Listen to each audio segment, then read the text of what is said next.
Hey everybody, I hope you had a great week. In today's lesson, Peter got an important lesson on what it means to change the way that we see other people.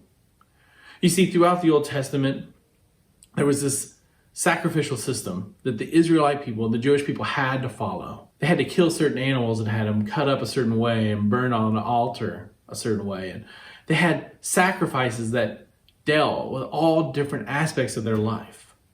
And each sacrifice had its own way of it being done and its own animal and the way they had to do things. And it was sometimes really hard to keep up with the law in the way that they were supposed to do things. But the Israelite people did their very best. And through all of this, God said, when you have somebody who's not an Israelite person by birth, but they want to begin to follow me, you need to have them follow these practices. They need to follow the same sacrifices. And that's what the Israelite people did. But over time, the Israelite people began to think that really God was just for them. And they didn't do a whole lot to bring in other people. But then Jesus came. And we know what Jesus did. His dying on the cross for our sins wiped out that old sacrificial system. God no longer required Israelite people to make all these sacrifices to have their sin dealt with. Jesus did that once and for all. He was the last sacrifice that was ever needed for sin. But when Jesus told his disciples to go out and to tell the world about him, Peter was still a little confused. You see, he was saying, you need to still follow the old rules before you can accept Jesus. And Peter wasn't the only one that felt that way. There was a lot of people who felt that way and thought, yes, you can follow Jesus, but you have to follow God's rules if you're going to do that. So in this story, Peter is on the roof of his house and he falls asleep.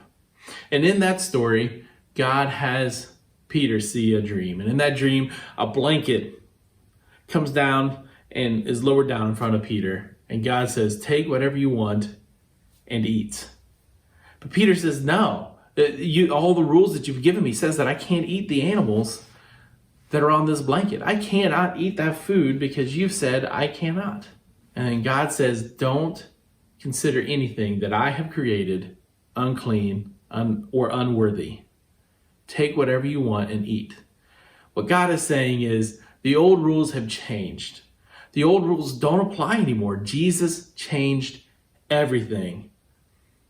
And so therefore, go all over the world and tell people about me, and don't make them follow the old rules. Tell them that they need to follow Jesus. Follow his example of love.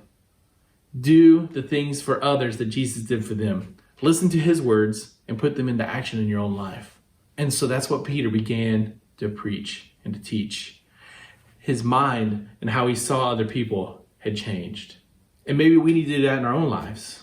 Maybe we've thought that somebody wasn't worthy to hear about Jesus, or somebody wasn't worthy to be our friend for whatever reason we decided. But Jesus died so that that didn't exist, so that we were all equal and that we all deserve to be loved just like he loves us. Think about this. Jesus died for you, for the sins that you're going to commit, and he didn't even know you. You weren't even around yet, but Jesus did it because he loved you. Jesus died for those that loved him and follow him, and Jesus died for those who don't know him and who refuse to accept him. But he died so that they would have the option to love and to follow him. And we need to treat everybody that way. We need to treat everybody with the same exact love that Jesus had. Treat them equally, love them, and show them God's amazing love and God's amazing grace. That's my challenge. Go out. Treat everybody as equally as you can. Do your very best. And let Jesus change the way that you see other people. I hope to see you all again soon sometime. And until then, have a great week.